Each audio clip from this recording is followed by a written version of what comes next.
ক্ষমতায় গেলে অর্থনীতি, শিক্ষা, স্বাস্থ্য ও কর্মসংস্থানে বড় ধরনের সংস্কারের প্রতিশ্রুতি দিয়েছে বাংলাদেশ জামায়াতে ইসলামী। রাজধানীর হোটেল ইন্টারকন্টিনেন্টালে আয়োজিত পলিসি সামিট ২০২৬ অনুষ্ঠানে দলটির নীতি নির্ধারক ও প্যানেলিস্টরা নতুন বাংলাদেশের রূপরেখা তুলে ধরেন।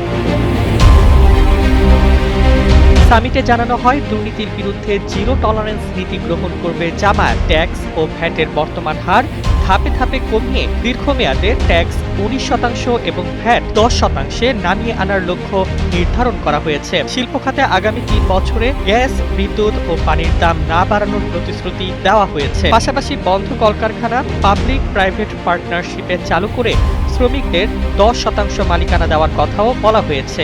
দৃঢ় বন্ধনের আস্থায় শক্তিশালী স্টিলের আরেকটি নাম জেডএসআরএম।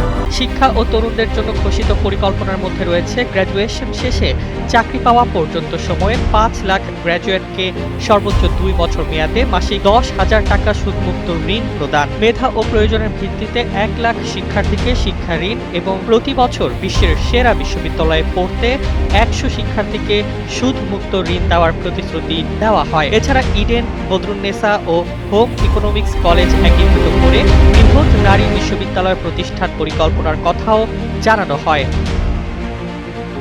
স্বাস্থ্য খাতে ৬০ বছরের ঊর্ধ্বে ও ৫ বছরের নিচে শিশুদের বিনামূল্যে চিকিৎসা এবং ৬৪ জেলায় বিশেষায়িত হাসপাতাল স্থাপনের ঘোষণা দেওয়া হয়। আইসিটি খাতে ভিশন ২০৪০ বাস্তবায়নের মাধ্যমে ২০ লাখ কর্মসংস্থান এবং $৫০০ কোটি রপ্তানি আয়ের লক্ষ্যমাত্রাও তুলে ধরা হয়। ডেস্ক রিপোর্ট, জয় জয় দিন।